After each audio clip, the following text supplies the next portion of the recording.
Zinc আমাদের বডিতে protein সিনথেসিসকে accelerate করে, যার ফলে আমাদের মাসেল মাস গ্রোথ খুব ফাস্ট হয়।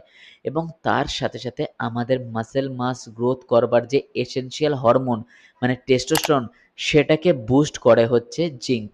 এবং আমাদের সেলকে রিপেয়ার করার সাথে সাথে আমাদের ইমিউনিটিটাকে স্ট্রং করে হচ্ছে জিঙ্ক, যার ফলে আমাদের এক্সারসাইজ করবার পর রিকভারিটা ফাস্ট হয়ে যায়। এবং সবথেকে বড় কথা হচ্ছে জিঙ্ক আমাদের বডিতে এনজাইম আছে যত, সেই এনজাইমের সিস্টেমটাকে অপটিমাইজ করে। মানে ধরো আমরা যে কোনো নিউট্রিশন কনজিউম করছি, রাইট? তো তার মধ্যে যে নিউট্রিয়েন্ট থাকে, সেই নিউট্রিয়েন্টের অ্যাবজর্বেশনের ক্যাপাসিটি বাড়িয়ে দেয় হচ্ছে জিঙ্ক। ওকে, সো জিঙ্কের dose generally 10 to 30 mg per day হয়। ওকে, এবার ব্যাপার হচ্ছে তোমরা কিছু ন্যাচারাল ফুড সোর্সেস থেকেও নিতে পারো, যেটা হচ্ছে পাম্পকিন সিডস হতে পারে, ডায়েরি প্রোডাক্টস হতে পারে, মিট হতে পারে, ফিশ হতে পারে। তোমরা